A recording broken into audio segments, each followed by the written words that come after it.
মানুষ যেখানে ভ্রাতৃত্ব গড়ে তুমি সেখানে হাসো, ধর্ম জাতি বর্ণভেদ ভেঙে সমতা সুরে ভাসো, তোমার বাণী মানব ধর্ম, তোমার গান মানবতা, তুমি নবী, তুমি দিয়েছিলে সাম্যের পূর্ণতা।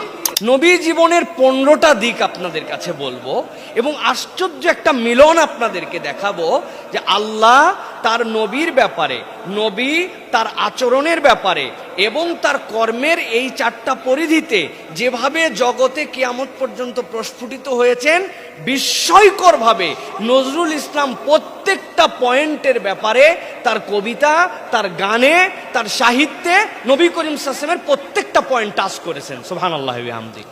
আমরা চলেন তাহলে আর কথা না বাড়ায় ধারাবাহিকভাবে একটু আমি দু একটা, প্রত্যেকটার ক্ষেত্রে অনেক উদাহরণ দেওয়া যাবে, আমি সংক্ষিপ্তভাবে আপনাদের কাছে একটু উপস্থাপন করি। তাহলে আমরা যেটা আজকে বলতে চাই, নজরুল সাহিত্যে মহানবী সাল্লাল্লাহু আলাইহি ওয়াসাল্লামের প্রসঙ্গ, আল্লাহ এবং তার রসুল যেভাবে রসুলকে সংজ্ঞায়িত করেছেন, নজরুল ইসলাম কিভাবে সেটাকে ফুটিয়ে তুলেছেন, এটার একটা সমন্বয় দেখব। নবী করিম সাল্লাল্লাহু আলাইহি ওয়াসাল্লামের সবচেয়ে বড় পরিচয় কি? নবী করিম সাল্লাল্লাহু আলাইহি ওয়াসাল্লামের সবচেয়ে বড় পরিচয়, নবী করিম সাল্লাল্লাহু আলাইহি ওয়াসাল্লাম হচ্ছেন মানবতার জন্য রহমত। কোথায় এসেছে? কোরআনে এসেছে। আল্লাহ বলছেন ওয়ামা আরসালনাকা ইল্লা রাহমাতাল লিল আলামিন, হে হাবিব আপনাকে জগৎ সমূহের রহমত স্বরূপ আপনাকে প্রেরণ করা হয়েছে। সূরা আম্বিয়া কোরআনের 21 নম্বর সূরা 107 নম্বর আয়াত। এবার চলেন আমাদের বিশ্বকবি, আমাদের জাতীয় কবি নজরুল ইসলাম কি বলছেন। নজরুল ইসলাম তার কবিতায় বলছেন, ক্ষমা করো হে নবী, আমরা তোমার বাণী মানিনি, ক্ষমা করো হে নবী, আমরা তোমার পদ ভুলেছি, ক্ষমা করো হে নবী, তুমি তো চাওনি ধর্ম নামে হিংসা আর উন্মাদনা, তুমি দিয়েছিলে প্রেমের গান, শান্তির আহ্বানা, আমরা তোমার দয়া ভুলেছি, নিয়েছি ঘৃণা ধরি, তাই তো আসমানে আর নামে না রহমতের ভরি, ক্ষমা করো হে নবী, ক্ষমা করো আমাদের। নজরুল ইসলাম চলে গেছেন কত বছর আগে, আজকে 126 বছর বয়স হতো যদি আমাদের কবি আমাদের মাঝে বেঁচে থাকতেন, অথচ তিনি এই রহমতের কথাটা নবীজির শানে বলে গিয়েছেন। মনে হচ্ছে যেন নবীজিরে বন্দনা বাংলা ভাষা কিয়ামত পর্যন্ত থাকলে এর থেকে সুন্দর করে কেউ করতে পারবে না। প্রিয় ভাই, প্রিয় বোনেরা, এরপরে আমি বলবো নবীকে আল্লাহ কি হিসেবে পরিচয় করাচ্ছেন। আল্লাহ নবী করিম সাল্লাল্লাহু আলাইহি সাল্লামকে বলছেন, ও আমার হাবিব আপনাকে আমি কি হিসাবে পরিচয় করাচ্ছি জানেন? ইয়া আইয়ুহান নবী ইন্না আরসালনাকা শাহিদাও ওয়া মুবাশশিরাও ওয়া নাযীরা, আপনাকে আমি দুনিয়ার জন্য প্রেরণ করেছি কি হিসাবে? সিরাজুম মুনির, এমন একটা প্রদীপ যেই প্রদীপ কখনো নিভে না, যেই প্রদীপের তেল কখনো পুড়তে হয় না, যেই ব্যাটারি কখনো শেষ হয়ে যায় না, সিরাজাম মুনিরা, আবার এমন আলো সেটা এক জায়গা থেকে জ্বললে পুরা পৃথিবী তার দীপ্তিময় ছড়িয়ে পড়ে।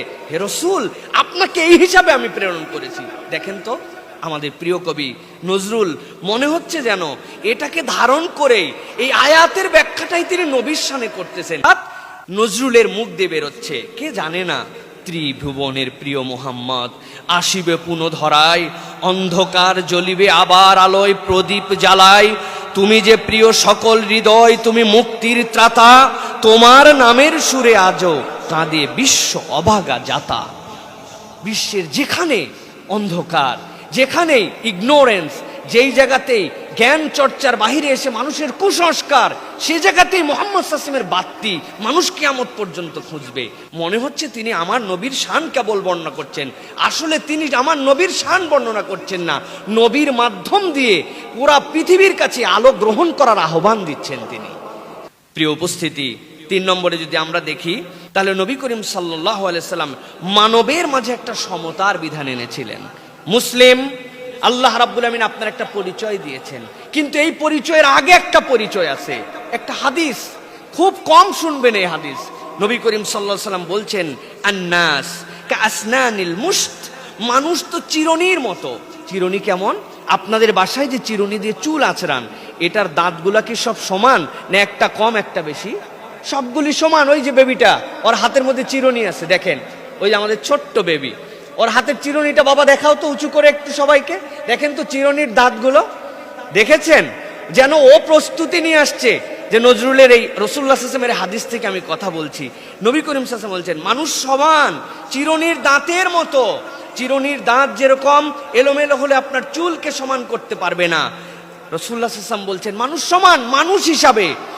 তিনি বলছেন, নজরুল বলছেন, এটা তো নজরুল তার কবিতার মধ্যে উল্লেখ করেন নাই হাদিস, কিন্তু নবীর শানে বলছেন যে নবী এই কথাটি কিভাবে মানবতার জয়গান গেয়ে গেলেন। তিনি বলছেন, দাসেরে তুমি দাস বানাওনি, দিয়েছিলে মুক্তি, হীন দিনের ছিলে তুমি, ভাঙিলে জাতির ভ্রান্তি, শ্রেণীভেদে নয় সবাই সমান, তোমার বাণী মানবতার গান। সুবহানাল্লাহ বলেন যে রাসূলুল্লাহ সাল্লাল্লাহু আলাইহি ওয়াসাল্লামের বাণীগুলা মানবতার গান ছিল, তিনি মানবতার পক্ষে কথা বলে গিয়েছেন।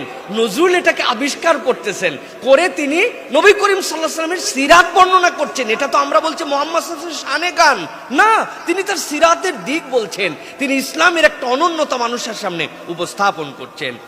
বিদ্রোহ এবং ন্যায়ের শাসন, আমরা নবী করিম সাল্লাল্লাহু আলাইহি ওয়াসাল্লামের সাথে সব সময় রহমতুল্লিল আলামিনটাই জানি, কিন্তু নবী করিম সাল্লাল্লাহু আলাইহি ওয়াসাল্লামের একটা বিদ্রোহী রূপ ছিল। নবী করিম সাল্লাল্লাহু আলাইহি ওয়াসাল্লামের বিদ্রোহী রূপটা কোন জায়গায় ছিল? ওই বিদ্রোহের মধ্যেও একটা ভালোবাসার ছন্দ ছিল। নবীজির একটা হাদিস শোনেন, আমাদের লিডার যারা, তাদের বেশি শোনা দরকার।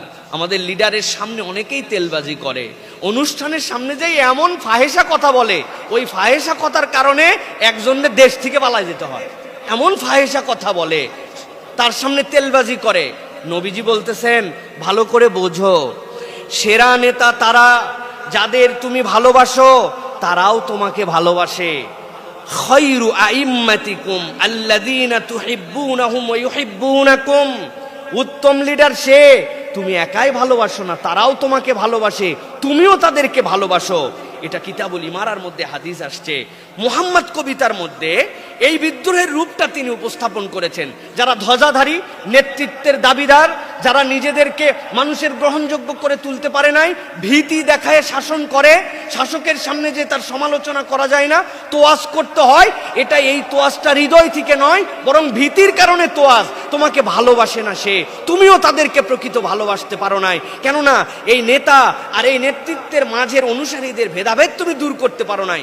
আপনি বিস্মিত হবেন, নজরুল ইসলাম তার কবিতার মধ্যে এটাকে উপস্থাপন করেছেন। এটাও নজরুল ইসলামের, মহানবী সাল্লাল্লাহু আলাইহি ওয়াসাল্লামের ব্যাপারে তার বক্তব্য। তিনি কি বলছেন? শান্তির ঝান্ডা উড়ালেন তুমি, ন্যায়ের পথে দাঁড়ালেন, শোষিতেরে দিলে আশ্রয়, দুর্বলের পাশে দাঁড়ালেন, রাজদণ্ড ছিল ন্যায়ের প্রতীক, ভালোবাসায় ভরা, তোমার শাসন চির মানবের সমতা দিল ধরা। কি মানুষ তার কাছে যে কি শান্তি পেয়ে যেত, কেউ তার কাছে ভয় পেত না যে আমার মনের কথাটা তাকে বললে মনে হয় কেমন হয়ে যাবে। একদিন নবীজি এশার সালাতের জন্য দাঁড়িয়েছেন, সাহাবায়ে কেরাম এসে দাঁড়িয়ে গেছেন, একামত হয়ে গেছে। একামত হওয়ার পরে একজন বেদুইন আসছেন, যা আরবি, আসার পরে নবী করিম সাল্লাল্লাহু আলাইহি ওয়াসাল্লামের হাত ধরছে, মোহাম্মদ কেমন আছো, খবর কি, কিফ আলওয়ানুক কিফ আহলিক, তোমার পরিবারের খবর কি, তোমার অবস্থা কি? ভাই রে ভাই, বলো না, আমার সংসার চলে না। ওদিকে একামত হয়ে গেছে, সবাই কাতারে দাঁড়ায় আছে, রাসূলুল্লাহ সাল্লাল্লাহু আলাইহি ওয়াসাল্লাম যাবেন। আল্লামা রাগিব ইসফাহানি হাদিস নিয়ে আসছেন আখলাকুন নবীর মধ্যে, নবীজি যাবেন নামাজ পড়ানোর জন্য, আর এই লোক এসে রাসূল সাল্লাল্লাহু আলাইহি ওয়াসাল্লামের হাত ধরে আলাপ, সাহাবায়ে কেন একটু ফোঁস করতেছে, হ্যাঁ হুঁশ নাই, আক্কেল নাই, এখনই নামাজের পরে তুমি কথা বলো, এখন এই কথাটা কেন বলতে হবে তোমাকে? কিন্তু নবী করিম সাল্লাল্লাহু আলাইহি ওয়াসাল্লাম নির্বিকার, তিনি তার সব কথা শুনে তারপরে সালাতে গেছেন। এই হাদিসের ব্যাখ্যাকার বলতেছেন, নবীর জীবন ব্যাখ্যা করে আমরা দেখেছি রাসূলুল্লাহ সাল্লাল্লাহু আলাইহি ওয়াসাল্লাম পুরো জীবনে কেউ তার দিকে মুখ দিয়েছে, তার মুখ ফিরানোর আগে আল্লাহর নবী কখনো তার দিক থেকে মুখ ফিরায় নাই। সুবহানাল্লাহ, এটা ছিল রাসূলুল্লাহ সাল্লাল্লাহু আলাইহি ওয়াসাল্লাম। নজরুল ইসলাম সেটাই বলছেন, তোমার শাসন চিরমানবের সমতা দিল ধরা। এমন শাসন করেছো, মুসলিম বিচার নিয়ে আসছে, সাথে ইহুদি তার প্রতিপক্ষ। মুসলিম চিন্তাই করছে, হ্যাঁ নবীর কাছে যাচ্ছি আমি, আমার বিচার কেমনে হয়। নবী করিম সাল্লাল্লাহু আলাইহি ওয়াসাল্লাম ইহুদির পক্ষে রায় দিয়ে দিছেন যে তুমি মানুষ, তুমি বিচার প্রার্থী হয়েছো, তোমার পরিচয় আমার কাছে নাই, জাস্টিস করা আমার দায়িত্ব। এই কবিতার মধ্যে নবী এই শানগুলি তুলে ধরেছে। নবী করিম সাল্লাল্লাহু আলাইহি ওয়াসাল্লামের দাওয়াতি মিশনটা কি ছিল? নবী করিম সাল্লাল্লাহু আলাইহি ওয়াসাল্লামের দাওয়াতি মিশনের ব্যাপারে সূরা আহজাব 33 নম্বর সূরার 35 নম্বর আয়াত আল্লাহ বলেছেন, ইয়া আইয়ুহান নবী ইন্না আরসালনাকা শাহিদান ওয়া মুবাশশিরান ওয়া নাযীরা। আল্লাহ রাব্বুল আলামিনের এই কথাগুলি যেন নজরুল ইসলাম তার কবিতার মধ্যে দিয়েছেন আমাদের কাছে। আমি আমার ভাষায় জানাতে চাই, তুমি এলে আহ্বান নিয়ে সত্য পথের দিশা, মিথ্যার আধার মুছে দিলে আনলে মুক্তি আলিশা। তুমি যে দাওয়াতি প্রদীপ, উজ্জ্বলতার গান, তোমার নামে জাগে অন্তর নব আহ্বান। এই যে চমৎকার করে কথা নবীর দাওয়াতি মিশনের দিক তিনি তুলে ধরেছেন, দাসত্ব থেকে মুক্তি। আগের দাস প্রথা, যেটার ব্যাপারে তিরমিজির হাদিসের মধ্যে আসে 1547 নম্বর হাদিস, নবী করিম সাল্লাল্লাহু আলাইহি সাল্লাম বলছেন, মান আ'তাকা রাকাবাতাম মুমিনাতান কানাত ফিদাহু মিনান নার। কেউ যদি একজন মানুষকে দাসত্বের শৃঙ্খল থেকে মুক্ত করে দিতে পারে, তাহলে আল্লাহ তাকে জাহান্নাম থেকে মুক্ত করে দিবেন। আজকে আমরা বুঝবো না আধুনিক দাসত্বের অবস্থা কি চলতেছে পৃথিবীতে, কিন্তু নজরুল ইসলাম বলছেন নবীর শানে, শৃঙ্খল ভাঙিলে তুমি আনিলে স্বাধীনতা, দাসের বুকের ক্রন্দন থামলো মিলল সমতা। তোমার আহ্বানে উঠে দাঁড়ালো দাসে দাসে, মানবতার মশাল জ্বাললো বিশ্ব মাঝে। এটা কি নবীর শান নয়? আপনি চিন্তা করছেন? প্রত্যেকটা হাদিস নবীকে রিলেট করে তার জীবনকে নজরুল ইসলাম উপস্থাপন করেছেন। এই জন্যই বললাম, এই বিষয়ে যারা একটু পড়ালেখা করেছে, সবাই তো এই বিষয়ে পড়ে নাই, এই হাদিসের সাথে এই কবিতা যখন মিলে, আপনি বিশ্বাস করবেন না, আমার প্রশ্ন আরো একবার দাঁড়ায় গেছে যে কেমনে নজরুল এটা করলেন, কেমনে? আমার আগের আলোচক যেরকম বলেছেন, ইলহাম ছিল, তার প্রতি অবশ্যই রিভিল ছিল আল্লাহর পক্ষ থেকে। তাছাড়া এই ভাষা, এই চমৎকারিত্ব কিভাবে সম্ভব ছিল? এই মানুষটাকে পোছে না বাঙালি, এই মানুষটাকে চেনে না। নজরুল ইনস্টিটিউট মাছির ভাগার, মশার জ্বালা এখানে ঢুকা যেত না, এত অপাঙ্ক্তেয় করে রাখছে। কারণ কি? কারণ জানে এই ব্যক্তির ব্যক্তিত্বের প্রকাশ হলে বাকি যারা ব্যক্তিত্বের জয়গান দিয়ে উপরে উঠানোর জন্য চেষ্টা করা হচ্ছে, ওই জয়গান আর টিকবে না। এটা তাদের শ্রেণী বৈষম্য। প্রিয় ভাইয়েরা, আমরা নজরুলকে বিদ্রোহের সুর বলি, তাই না? দেখেন তো বিদ্রোহী সুর দিয়ে কিভাবে রাসূলুল্লাহ সাল্লাল্লাহু আলাইহি ওয়াসাল্লামকে তিনি বর্ণনা করেছেন। আমি হাদিসগুলোকে বিদ্রোহী সুরের আলোকে আমি একটু চিন্তা করেছি। এখানে দেখেছি 4টা দিক ছিল নবী করিম সাল্লাল্লাহু আলাইহি ওয়াসাল্লাম বিদ্রোহ করেছিলেন। তার মধ্যে এর একটা ছিল ছোট্ট ছোট্ট শিশু, বিনা অপরাধে যাদেরকে মেরে ফেলা হতো। ওয়াইযাল মাউউদাতু সুইলাত বিআইয়ি যামমিন কুতিলাত। একজন সাহাবী এসে বলছেন, ইয়া রাসূলুল্লাহ, একটা দুইটা নয়, 100টা কন্যা শিশু আমি হত্যা করেছি।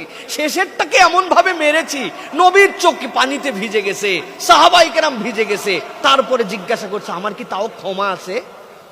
এটা একটা বিদ্রোহ ছিল নবীর। দ্বিতীয় বিদ্রোহ ছিল শিরকের বিরুদ্ধে বিদ্রোহ। কুল ইয়া আইয়ুহাল কাফিরুন লা আ'বুদু মা তা'বুদুন। রাস্তা ক্লিয়ার, তুমি তোমারটা করতে পারো, কিন্তু আমি এখান থেকে বিদ্রোহ করলাম, তোমার উপাস্যর সাথে আমার উপাস্যর কোনো মিল নাই।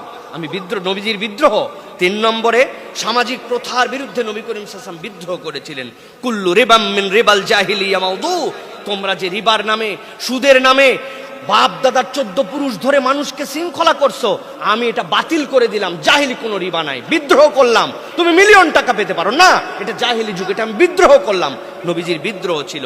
নবী করিম সাল্লাল্লাহু আলাইহি ওয়াসাল্লাম এরপর আরেকটা বিদ্রোহ করেছিলেন। কি বিদ্রোহ করেছিলেন?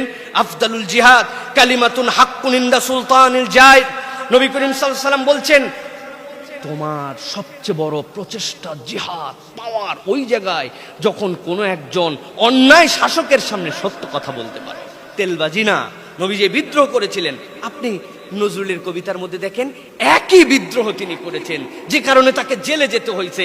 তিনি তার পেটের কথা ভাবেন নাই, নিজের ব্যক্তিত্বের কথা ভাবেন নাই, দেশের কথা ভাবে বিদ্রোহ করেছিলেন। এবং এই কবিতাটাকে রিলেট করে তার বিদ্রোহে। আমি দুর্বার, আমি দুর্জয়, আমি মহা বিদ্রোহীর অনক্লান্ত, আমি সৃষ্টির চির উন্মাদ, আমি ধ্বংসের শঙ্খ বাজাই, শিকল ভাঙি, অত্যাচার ভাঙি, অমানবের শাসন ভাঙি, মুহাম্মাদের সৈনিক আমি, অন্যায়ের বিপরীতে দাঁড়াই। আপনি বুঝেছেন কোথার থেকে এই স্পিডটা উনি পাইলেন? সুবহানাল্লাহ। মুহাম্মাদের সৈনিক আমি, আমার নবী ওই বিদ্রোহ দেখাইছেন, আমার পাওয়ারটা সেখান থেকে। উম্মতের কি দাবিদার ছিলেন তিনি, এটা আমি বলতে পারি নবীর শান ছিল এর মধ্যে। কেননা এই বিদ্রোহগুলো তিনি কোথার থেকে এইগুলি পেলেন, কে তার এই ওস্তাদি করলো তার উপরে? এটাই নজরুল, এটাই বিস্ময়কর এক ব্যক্তিত্বের বহিঃপ্রকাশ। তিনি আমাদের কেবল জাতীয় কবি নয়, তিনি বিশ্ব কবি। শুধু আমরা তাকে উপস্থাপন করতে পারি নাই, আল্লাহর কাছে লেখা আছে তার নামে। প্রিয় ভাইয়েরা, দরুদ এবং সালাম শিল্প আমরা জানি। ইন্নাল্লাহু মালাইকাতু ইউসাল্লুনা আলান নবী আল্লাহ বলতেছেন, আল্লাহ এবং তার ফেরেশতাদের পক্ষ থেকে নবীর প্রতি দরুদ এবং সালাম। ইয়া আইয়ুহাল্লাযীনা আমানু সাল্লু আলাইহি ওয়া সাল্লিমু তাসলিমা। কে জানে না এটা? হে মানব সকল, তোমরা সকলে নবীর প্রতি দরুদ এবং সালাম পেশ করো। কিন্তু এই সালামের ভাষাটা বাংলাতেও যে দেওয়া যায়, দরুদ পাঠ যে বাংলায় হতে পারে, এইটা আপনি কেমনে চিন্তা করবেন? নজরুল ছাড়া? নজরুল বলেছেন, সালাম জানাই তোমায় নবী, দরুদে ভরে মন, তোমার প্রেমে ডুবে থাকে চিরকাল আমার প্রাণ, তুমি না হলে আধার মেটে না, হৃদয় অশ্রু ঝরে, তোমার নামে জিকির করি রাত্রি দিনের ভরে। সুবহানাল্লাহ বিহামদি। এই যে চমৎকার ভাবে নজরুল ইসলাম উপস্থাপন করেছেন, আমি তো একটা দুইটা, এইটা বললে এইটার যে রিসোর্স আছে এগুলো শুনলে আমার হৃদয়কে আন্দোলিত করে তুলবে। প্রিয় ভাইয়েরা, সামাজিক সংস্কার, নবী করিম সাল্লাল্লাহু আলাইহি ওয়াসাল্লাম একজন সামাজিক সংস্কারক ছিলেন। আমি কিন্তু নজরুল সাহিত্যে মহানবী সাল্লাল্লাহু আলাইহি ওয়াসাল্লামকে রিলেট করার জন্য চেষ্টা করছি। সামাজিক সংস্কার, অন্ধকারের ভাঙা ঘরে তুমি জ্বালালে আলো, কুল জা আল হক ওয়া যাহাকাল বাতিল, অন্ধকারকে তিনি দূরে সরালেন, আলোকে নিয়ে আসলেন। অন্ধকার জাহেলি যুগ বলি, আচ্ছা জাহেলি যুগ মানে কি? সেই সময় এরকম বাতি ছিল না, সেই সময় রাত্রেবেলা অন্ধকার হয়ে যেত, সেই সময় মানুষজন একদম ঘুটঘুটে আধারে ডুবে থাকতো, তাদের আলোর কোনো সোর্স ছিল না। এই জন্য না, জাহেলি যুগের 5টা কারণ ছিল। নারীর সম্মান দিত না, তারা শিশু সন্তান দেখে হত্যা করত, শিরিক এবং মূর্তি পূজার মধ্যে তারা নিমজ্জিত ছিল। ওই মানুষগুলা ঠুনকো বিষয়ে বছরকে বছর যুদ্ধ করত। ওই মানুষগুলা তাদের সমাজের মধ্যে কোনো রকম শৃঙ্খলিত জীবন তারা পালন করত না। নবী করিম সাল্লাল্লাহু আলাইহি ওয়াসাল্লাম সবগুলিকে ভাঙলেন, যা আল হক ও যাহাকাল বাতিল। কি চমৎকার করে আমাদের নজরুল বলছেন, অন্ধকারের ভাঙা ঘরে তুমি জ্বালালে আলো, বদলে দিলে মানব সমাজ, ন্যায়ের শাশ্বত কালো, শোষণ দমন মুছে দিয়ে আনলে মুক্তিবাণী, তোমার নামে জাগে বিশ্ব, ভাঙে অমানব টানি। নজরুলের কথা। শান্তির পথ প্রদর্শক রাসূল সাল্লাল্লাহু আলাইহি ওয়াসাল্লাম শান্তির পথ প্রদর্শক। তিনি শান্তির সর্বোচ্চ রূপটুকু দেখিয়ে গেছেন। কি বলেছেন? আপনি আপনার পরিচয় কি? আমি মুসলিম, আমি হচ্ছে মুসলমান না, আপনার পরিচয়। নবী বলছেন, নো, ইউ নট বিকাম মুসলিম। কতক্ষণ পর্যন্ত? আল মুসলিমু মান সালিম আল মুসলিমুনা মিন লিসানিহি ওয়া ইয়াদিহি। তুমি তোমার ভাইকে কথা দিয়ে কষ্ট দাও, তুমি তোমার হাত দিয়ে কষ্ট দাও।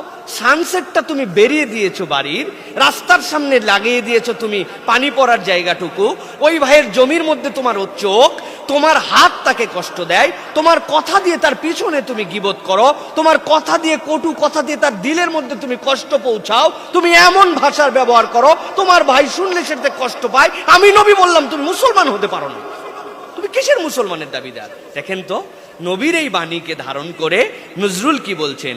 শান্তির ডাক দিয়েছিলে শান্তির রাজপথে, হিংসার আগুন নেভালো তুমি প্রেমের শীতল ছোঁয়াতে, যার হাতে নেই রক্তের দাগ, জিহ্বায় শুধু মায়া, তুমি সেই শান্তির দূত, মানবতার ছায়া। বলেন, এই 4 লাইনে এর থেকে বড় ভাব দিয়ে কে প্রকাশ করতে পারবে? এই কবিতা মাস্টারদের থিসিস হতে পারে। শুধু এই 4 লাইন কবিতা থিসিস হয়ে যেতে পারে আমাদের জন্য। রহমতের বাণী কবিতায় তিনি বলছেন, তুমি এসেছিলে দুনিয়াতে দয়া হয়ে সকলের, ক্ষুধার্তের মুখে দিলে ভাত, দুঃখীর হৃদয় ভর, তোমার ছোঁয়ায় কাঁদে পৃথিবী, মুছে যায় অশ্রুধারা, তুমি ছাড়া এই ধরাধামে নেই যে দয়া সারা। রহমতুল্লাহ আলমিনের ব্যাখ্যা করেছেন 4 লাইনে মাত্র। প্রলয় এবং পুনর্গঠন, প্রলয় উল্লাস, আমি প্রলয়ের নাচন শিখা, ধ্বংসে আনি নবগড়ন, তুমি নবী, তুমি শিখিয়েছিলে ধ্বংস শেষে শান্তি ধন, অন্যায় ভাঙি গড়ি সত্য সৃষ্টির নতুন গান, তোমার প্রেরণায় প্রলয় হয় দয়া, দয়া মহান। বুঝেছেন আপনি এটা কোন জায়গার কথা? যুদ্ধ হয় না, কিন্তু নবীজি যুদ্ধের ক্ষেত্রে 8টা রুলস দাঁড় করায় দিয়ে গেছেন। যুদ্ধ করতে গিয়েছো, সিনিয়র সিটিজেন, মারতে পারবা না, নারী গায়ে হাত তুলতে পারবে না, তোমার ধর্ম না হোক, একজন ব্রাহ্মণ, একজন পাদ্রী, একজন রাব্বি, তার প্রতি তুমি আক্রমণ করতে পারবে না, গাছ কাটতে পারবে না, পশু কাটতে পারবে না। তোমার সাথে যুদ্ধ করে তোমাকে আঘাত করার পরে সে আবার মরে গেছে, তার কোনো অঙ্গহানি করতে পারবে না, গাছ জ্বালাতে পারবে না, কোনো বসতিতে আগুন দিতে পারবে না। যে তোমার কাছে যুদ্ধ করতে আসতে বলে দিছে আমি আর যুদ্ধ করতে চাই না, তাকে নিরাপত্তা দিতে হবে। বুঝছেন? অন্যায় ভাঙি গড়ি সত্য সৃষ্টির নতুন গান, তোমার প্রেরণায় প্রলয় হয় দয়া, দয়া মহা। নবীর চরিত্র একটি সুন্দর করে কে বর্ণনা করবে? তিনি এই দিকগুলো উপস্থাপন করেছেন। মানব কেন্দ্রিক দর্শন, হ্যাঁ, নবী করিম সাল্লাল্লাহু আলাইহি ওয়াসাল্লাম একটা দর্শন দিয়েছেন। ইহুদির লাশ যাচ্ছিল, জানেন না? নবী করিম সাল্লাল্লাহু আলাইহি ওয়াসাল্লাম দাঁড়িয়ে গেলেন। মানুষ জিজ্ঞাসা করল, ইয়া রাসূলুল্লাহ, এটা তো ইহুদির লাশ। ইহুদি, সে মানুষ না? কোত্থেকে এটা আসলো? হাদিস থেকে এটা এসেছে। ইয়া আইয়ুহান নাস ইন্না রাব্বাকুম ওয়াহিদা ওয়া ইন্না আবাউকুম ওয়াহিদ কুল্লুকুম লিআদম ওয়া আদামু মিন তুরাব। নবী বলছেন, ও মানব সকল, তোমাদের রব এক আর তোমাদের বাপও এক, আর তোমাদের বাপ আদম, সে মাটি থেকে, তোমরা সব মাটি থেকে। এরপরে ইন্না খলাকনাকুম মিন যাকারি ওয়া উনসা ওয়া জাআলনাকুম শুউবান ওয়া কাবাইলা লিতাআরাফু। তোমাদের এই যে ভেদাভেদ হয়েছে, এটা বংশে, এটা ভেদাভেদ হয়েছে তোমাদের গোত্রে, যাতে একজন আরেকজনকে চিনতে পারো। কিন্তু আদি পরিচয়ে তুমি একটা মানুষ, তুমি আল্লাহ রাব্বুল আলামিনের সৃষ্টি। তিনি বলছেন, এই ভ্রাতৃত্বের গান পৃথিবীকে কে দেখালো? যারা গোত্রে গোত্রে মারামারি করেছে 1300 বছর, একটা উটের দুধ দোয়ানোকে নিয়ে গন্ডগোল করে মরে গেছে হাজারো প্রাণ, যারা একটা সন্তানের জন্য মেরেছে হাজারটা সন্তানকে। আওস খাজরাসের কথা কে জানে না? মক্কার গোত্রের কথা কে জানে না? কিন্তু নজরুল কিভাবে রাসূলুল্লাহ সাল্লাল্লাহু আলাইহি ওয়াসাল্লামের শান বর্ণনা করছেন, যে এই মহান দিকটা তার কবিতায়। মানুষ যেখানে ভ্রাতৃত্ব গড়ে, তুমি সেখানে হাসো, ধর্ম জাতি বর্ণভেদ ভেঙে সমতা সুরে ভাসো। তোমার বাণী মানব ধর্ম, তোমার গান মানবতা, তুমি নবী, তুমি দিয়েছিলে সাম্যের পূর্ণতা। সাম্যের পূর্ণতা তুমি দিছো। নজরুল বলে গেছেন এইটা। এর থেকে বড় আপনি 1000 পৃষ্ঠা লিখতে পারেন, 4 লাইনে নজরুল 1000 পৃষ্ঠাকে এক জায়গায় এনেছিলেন। জাওয়ামিউল কালিম। নবীজির একটা গুণ ছিল, তিনি অল্প কথায় বিশাল ভাব প্রকাশ করে দিতে পারতেন। আমি বলবো, বাংলা ভাষায় নজরুল হচ্ছেন জাওয়ামিউল কালিম। তার থেকে অল্প কথায় অধিক প্রকাশের কোন কবি সৃষ্টি হয় নাই, কিয়ামত পর্যন্ত আল্লাহ না চাইলে আর হবে না। এটাই আমাদের নজরুল। ইসলামী ঐতিহ্য এবং সংস্কৃতির সেতু বন্ধন, এটার ব্যাপারেও চিন্তা করবেন। এই জায়গাতে নজরুল কিভাবে মুহাম্মদ সাল্লাল্লাহু আলাইহি ওয়াসাল্লামকে রিলেট করলেন? ইন্না দীন ইনদাল্লাহিল ইসলাম, আল্লাহর কাছে গ্রহণযোগ্য একমাত্র দিন হচ্ছে ইসলাম। তিনি মুহাম্মদ সাল্লাল্লাহু আলাইহি ওয়াসাল্লামকে এই জায়গার সেতু বন্ধন করিয়েছেন। দেখেন, আপনারাই মিন করতে পারবেন যে কিভাবে এটা তিনি বুঝিয়েছেন।